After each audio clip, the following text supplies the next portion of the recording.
I was 34 years old at the time, living alone in a small rented house in a quiet part of Indiana. Nothing unusual about my life back then. I worked a regular warehouse job, came home around the same time every evening, cooked simple dinners, and went to bed early. That night started exactly the same way. It was a normal weekday.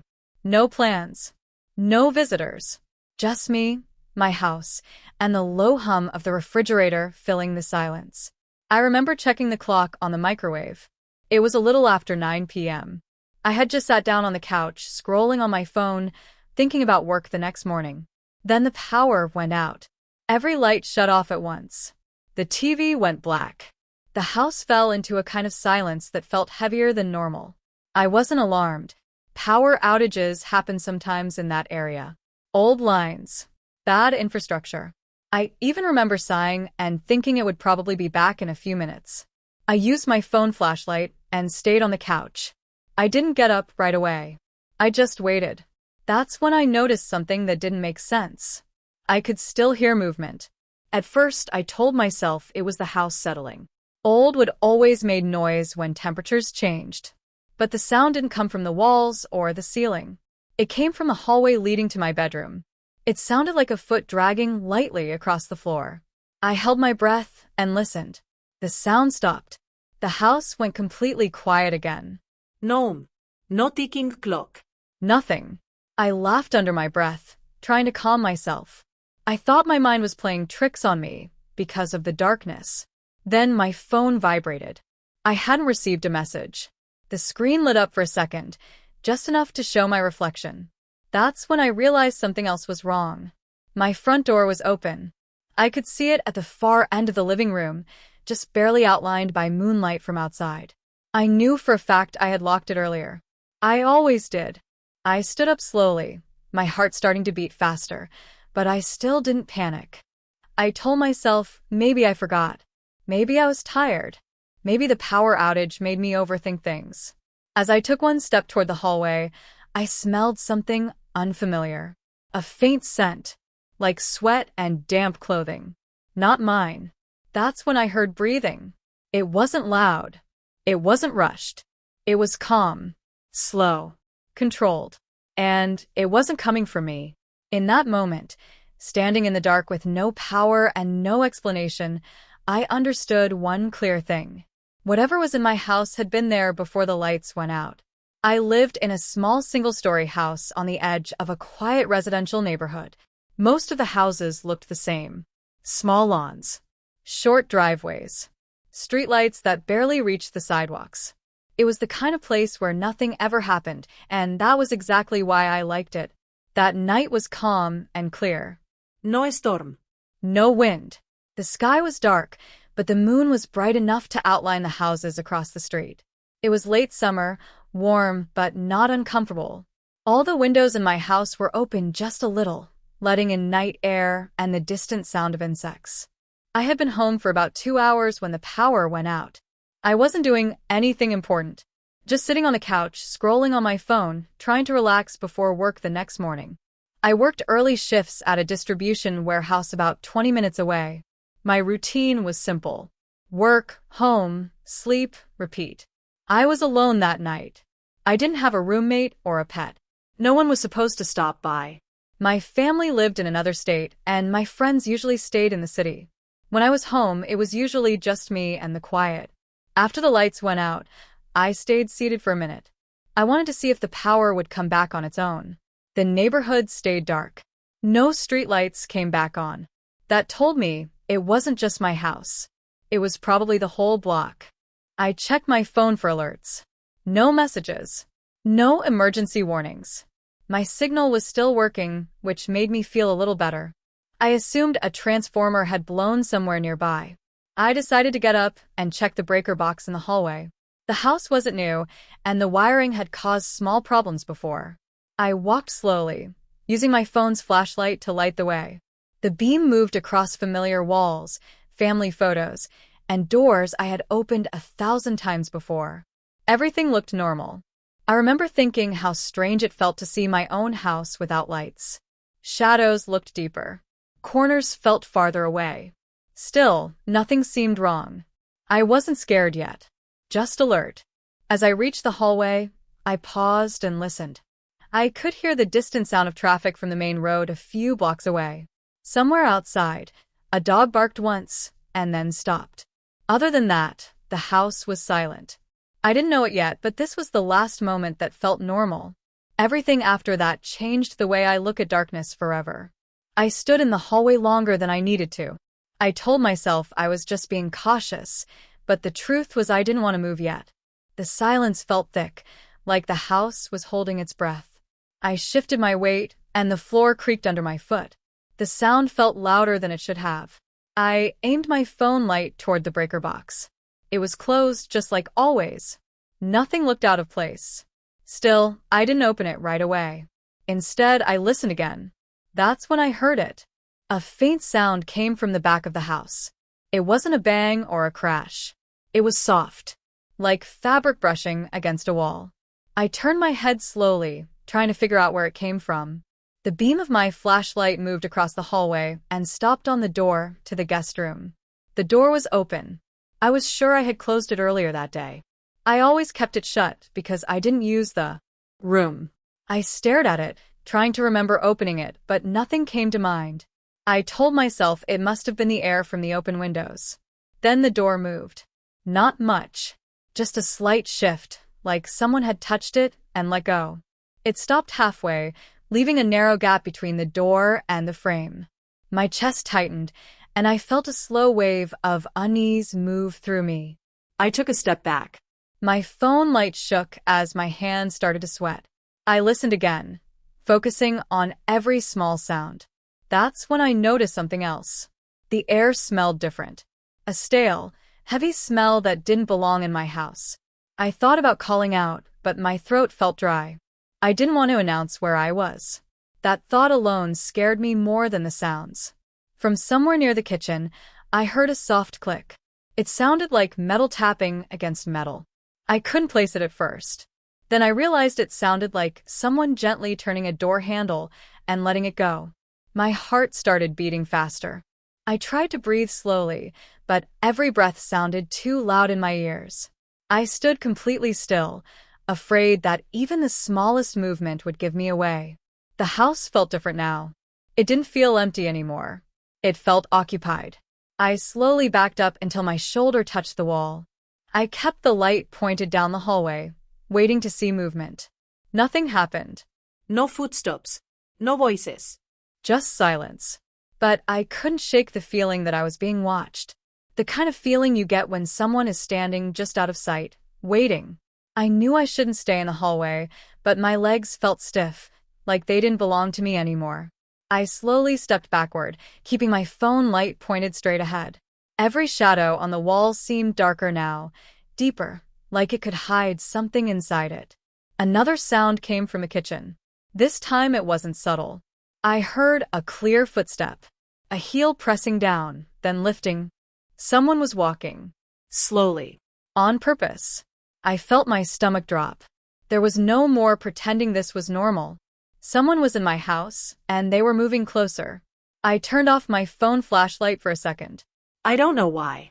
Maybe I didn't want to be a visible target. In the darkness, I pressed myself against the wall and listened. My heart was pounding so hard I was afraid it could be heard. The footsteps stopped. Then I heard breathing again. It was low and steady, coming from the kitchen doorway. Whoever it was wasn't rushing. That scared me more than anything. They weren't panicking. They weren't lost. They knew exactly where they were. I turned the flashlight back on. The beam caught the edge of the kitchen counter, then the refrigerator, then something else. A shadow that didn't match anything in the room. It moved when the light touched it, pulling back out of sight. I felt trapped. The front door was behind that kitchen. To leave, I would have to pass right by whoever was there. My bedroom was at the other end of the hallway, but getting there meant turning my back on the kitchen. I heard another step. Closer this time. I whispered, "Who's there?" My voice cracked. No answer came. Instead, I heard a slow scrape, like something being dragged lightly across the floor. Then the sound of a drawer opening. I knew that sound. It was the kitchen drawer where I kept knives. My hands started shaking uncontrollably. I backed up until I felt the doorframe of my bedroom behind me. I didn't turn around. I didn't want to look away. The shadow stepped into the hallway. I could see the outline of a man now. Tall. Broad shoulders. His face was still hidden in the darkness, but I could tell he was looking directly at me. He took one step forward. Then another. The distance between us closed, and I realized with terrifying clarity that he wasn't trying to scare me away. He was trying to corner me. When he stepped fully into the hallway, I finally moved. I turned and ran into my bedroom, slamming the door behind me as hard as I could. The sound echoed through the house. I locked it and backed away, my hands shaking so badly I almost dropped my phone. The room was completely dark. I turned the flashlight on again and scanned the space. My window was on the far wall, but it was too high to climb out quickly. My only exit was the door I had just locked. I heard his footsteps reach the door almost immediately. He didn't rush. He stopped right outside it. Then he tried the handle. Slowly. Once. Twice. The lock held. For a moment, everything went quiet. I thought maybe he would leave. That thought lasted less than a second. The door shook as he slammed his shoulder into it. The impact rattled the frame. I stumbled backward and hit the dresser. My chest burned as I struggled to breathe. I grabbed the heaviest thing near me, a small desk chair, and held it in front of me. My phone slipped from my hand and hit the bed, the flashlight beam pointing at the door. He hit it again. The wood cracked near the handle. I could hear him breathing now. Loud. Close. Angry. I screamed and dialed 911. I didn't even wait for them to speak. I shouted my address and told them someone was trying to break into my bedroom. I stayed on the line, even as the door splintered further. The lock finally gave way. The door burst open, and he stumbled into the room. I swung the chair at him without thinking. It hit his arm, and something metal clattered to the floor. I didn't look to see what it was. I ran past him, out into the hallway, nearly slipping on the carpet. I could hear him behind me, recovering, reaching for me. I didn't stop. I ran into the bathroom and locked the door. It was a weak lock, barely more than a twist latch, but it was all I had. I crouched in the bathtub as he slammed into the door again and again. The dispatcher stayed on the line, telling me help was coming. Then I heard sirens in the distance. The banging stopped. The house went silent again, except for my own shaking breaths. The police arrived minutes later, though it felt like hours. I stayed locked in the bathroom until an officer knocked and announced himself. When I finally opened the door, my legs almost gave out. I couldn't stop shaking. They cleared the house room by room. The intruder was gone. At first, that was the only thing that mattered to me. He hadn't been caught. But he also hadn't taken anything. Nothing was stolen. That confused everyone, including the police. One officer asked me to walk them through what happened.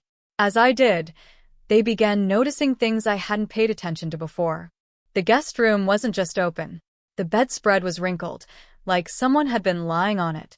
The closet door was slightly cracked, and inside, the air smelled the same way I had noticed earlier. Sweat. Old fabric. Then they found something under the bed. A pair of worn shoes. Not mine.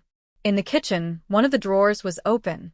Inside, several knives had been moved. One was missing. The metal sound I heard earlier suddenly made sense. The biggest discovery came from the back of the house. The officer pointed out scratch marks around the rear door frame. Not from that night. They were old. Someone had been opening and closing that door carefully, over and over, without fully breaking the lock. Then a neighbor approached the officers. She looked shaken. She said she had seen a man standing behind my house earlier that evening, just before the power went out. She thought it was me at first.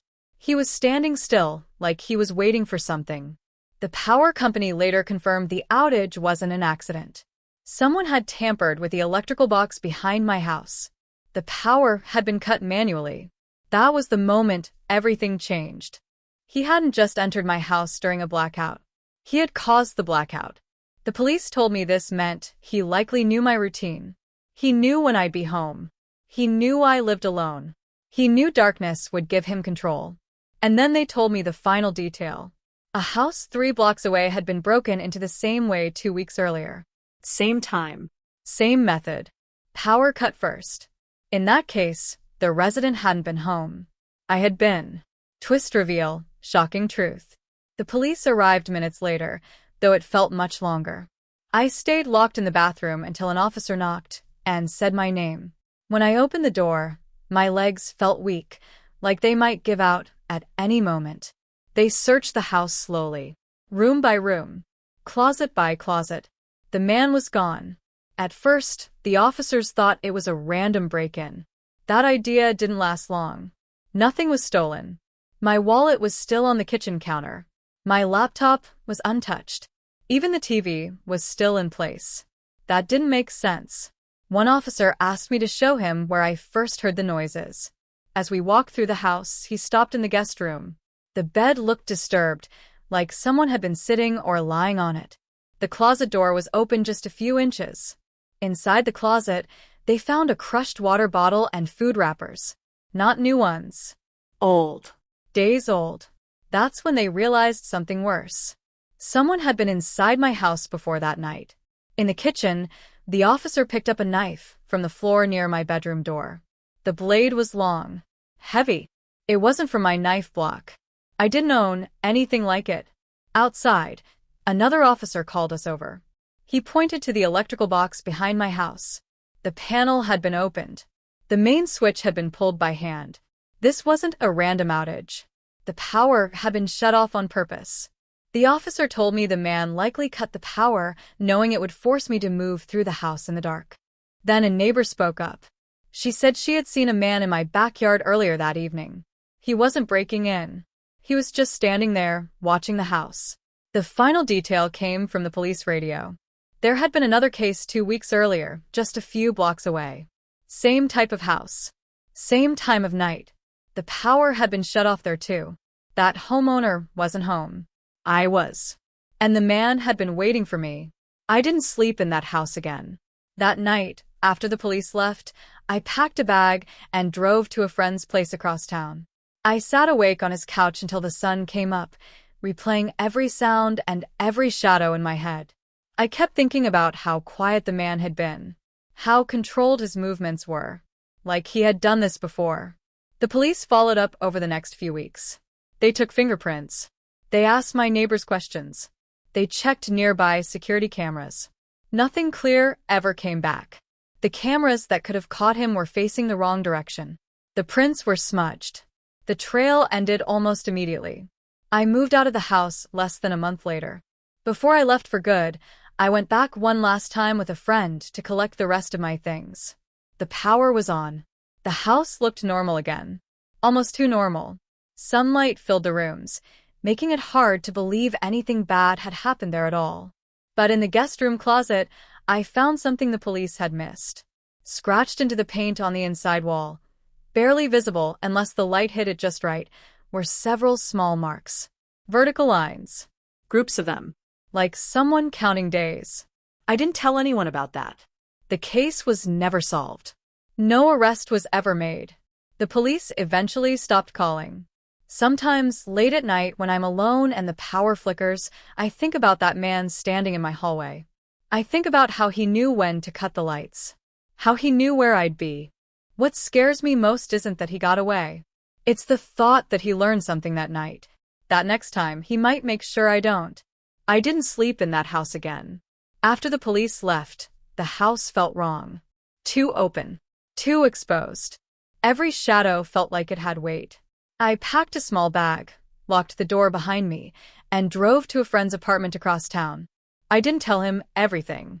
I just said someone broke in, and I didn't feel safe being alone. I stayed awake all night on his couch. Every small noise made me sit up. The hum of his refrigerator sounded too much like breathing. When morning came, I felt no relief. Just exhaustion. Over the next few weeks, the police checked in a few times. They asked the same questions again and again. Did I recognize the man? Had I noticed anything unusual before the outage? Did I have enemies? The answer was always no. I lived quietly. I didn't stand out. That bothered me. It meant he chose me for another reason. They never found him.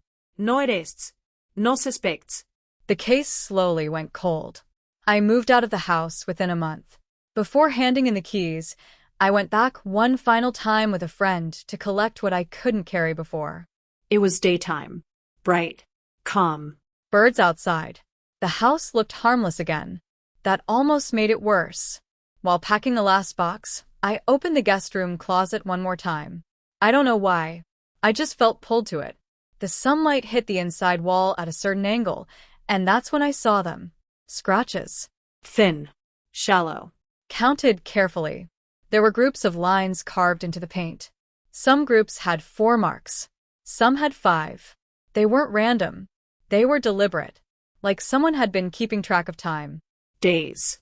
I stood there for a long moment, trying to understand how long someone could hide inside my home without me knowing. How many nights he listened to me sleep. How many times he stood just feet away while I thought I was alone. I never told the police about the marks. I didn't want to go back into that story again. I just wanted distance. It's been years now. I live in a different city, different house, different routine. I lock my doors. I check my windows. I notice things I never used to notice. Sometimes, when the power flickers, my body reacts before my mind does. My heart races. My ears strain for movement, for breathing that isn't mine. What scares me most isn't the night he tried to break into my room. It's the fact that he waited, that he planned, and that somewhere out there, someone knows exactly how long it takes for a house to go dark, and how quiet a person becomes when they think no one is watching.